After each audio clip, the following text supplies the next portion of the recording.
You ever wake up to the sound of your world crashing down, but in a way that feels so absurd, so perfectly ironic? You almost have to laugh. That's how my Thursday started. Cracks of wood, a hollow snap echoing off the pasture, the kind of noise that says, "Hey, cowboy, today's not going to be a normal day."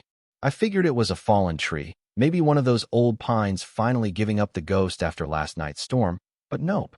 When I stepped out on the porch, coffee steaming in my hand, I saw a sight that was equal parts beautiful and catastrophic. My herd of bison, a living avalanche, moving slow and sure through the morning mist, straight into the perfectly manicured nightmare that is the HOA's idea of paradise. Their prized white picket fence, the one Karen, queen of the HOA, ruler of all she surveys, loved to brag about, was folding like a cheap card table under 1,000 pounds of horn and muscle. That's what you get when you lock a steel padlock on my ranch gate for the community's safety, Karen. You keep the problem locked in, and you forget the problem is 3 tons of bison that only answer to Mother Nature, not some paper pusher's rules. You know what I mean? People call me Jack Turner. I'm 54. I've been a rancher longer than most of my neighbors have been alive, and my family's been working this land since before any of these cookie-cutter houses existed. Born in the back bedroom of this ranch, raised on the smell of hay and the sound of cattle, I learned to tell a bull from a cow before I learned my colors. My dad used to say the only thing tougher than a Montana winter was a Turner with his mind set on something.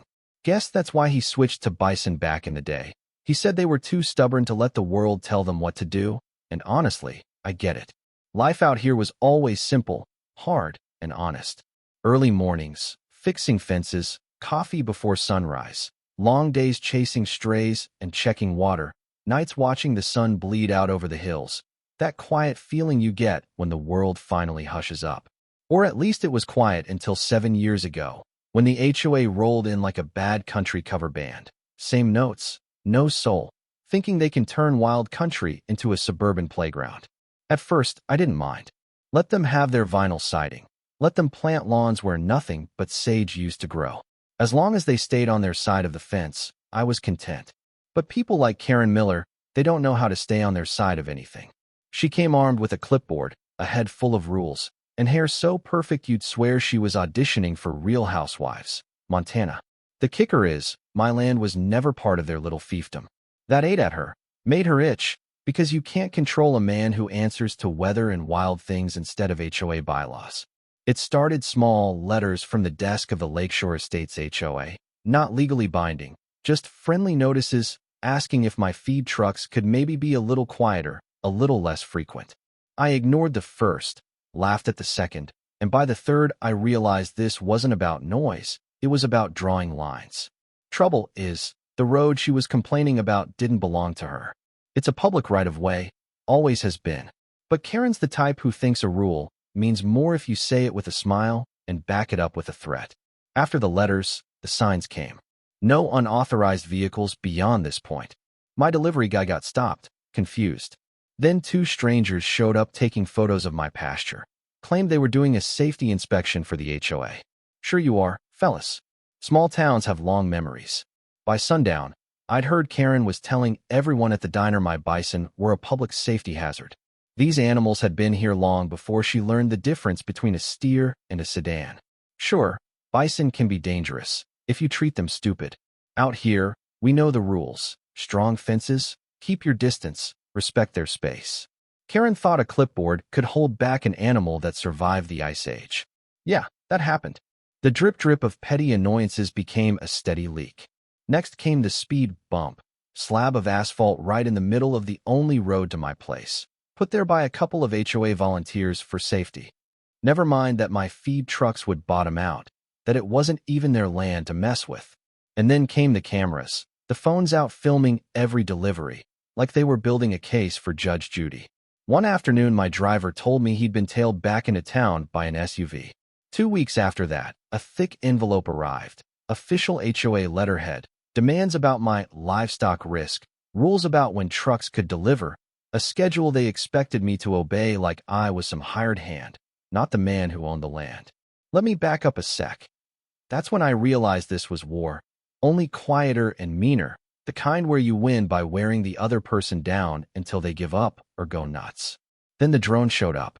Little black quadcopter buzzing low over my herd, filming evidence for Karen's livestock hazard report. Bison don't like drones. One of my cows charged, sent it spinning. I filmed the whole thing on my phone, because if they were keeping records, so was I. Every letter, every incident, every time I found HOA maintenance accidentally blocking the creek that fed my lower pasture, sandbags, plywood dam, pure sabotage. I called the county, filed complaints. But you know how slow bureaucracy moves out here. It felt like I was fighting a ghost, never able to grab hold, always one step behind. The last straw? A brand new steel padlock welded right through the chain on my gate. I had hay trucks coming in, and without that gate open, they'd have to drive an hour out of their way. I cut it off, threw the mangled lock in the back of my truck, and realized right then, this wasn't just pettiness, it was illegal. Karen had crossed a line, and once you cross it, there's no turning back. The thing is, she thought she was tightening the leash on me. She had no clue she'd just set the stage for her own undoing. So I started gathering evidence, not just for court, but to survive the mind games. Photos, license plates, trail cams on the fence line, records of every time her goons inspected my property. At the diner, I overheard HOA board members griping about the busted fence, how Karen wouldn't fund repairs until she got her pet landscaping project approved, how the bylaws meant any big fix had to wait for a vote 6 weeks away. That meant their perimeter fence, already a patchwork of rot and splinters, was going to stay weak, maybe just long enough.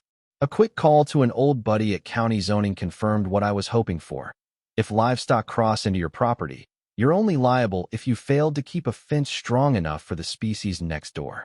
You live next to bison, your fence better hold bison. Simple as that. Their fence was a joke. My patience, though, was legendary. I waited, fixed my own fences, played nice while they kept playing games. Let Karen dig her own hole deeper. Then, one sweltering Friday after another round of padlocks and threats, I unlocked the interior gate on my south pasture, the one that kept the bison away from the HOA line. I didn't have to drive them. Bison move like thunder when they're ready, slow and steady, and the only thing separating them from fresh HOA turf was a fence held together by hope and weathered nails. All I did was open a gate. Nature took care of the rest. Brutus, my biggest bull, led the way. He leaned into the weak rail, pawed at the dirt, and with a crack loud as gunfire, the fence folded. The herd walked right through like the walls of Jericho coming down. Calves skipping, mothers grunting, hoofs clattering on asphalt. The neighborhood exploded, people running, shouting, phones filming, Karen's voice screeching louder than the sirens. She stormed across her lawn, ordering me to get your wild animals out, now. I just waved, said, "They're not wild, Karen, they're mine. And if they're on your lawn, it's your fence that failed." Her jaw nearly hit the driveway. The sheriff showed up, animal control too, and while the bison chewed their way through petunias and knocked over garden gnomes, I handed over my file, photos, letters, footage of padlocks and drones, every last piece of evidence. The sheriff just shook his head, said, "Looks like the law's clear, Karen. You're on the hook for this one." Her face went red as a branding iron.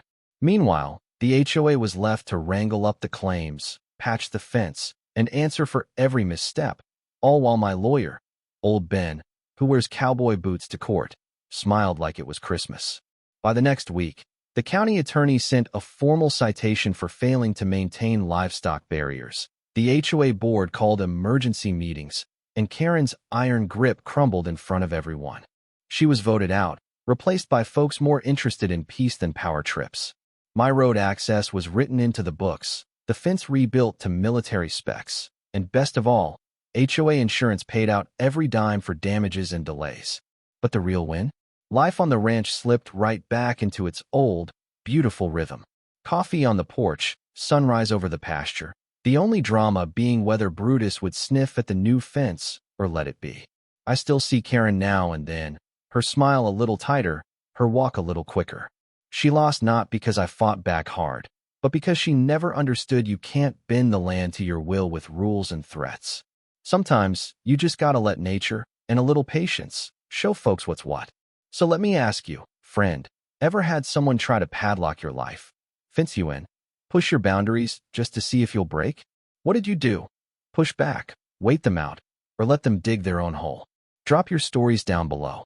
Let's talk about where the real lines should be, between right and wrong, neighbor and nuisance, justice and just desserts. And if you want more tales from the edge of the pasture, you know what to do. Stick around, hit that subscribe, and maybe, just maybe, learn how to handle your own bison the next time they come crashing through.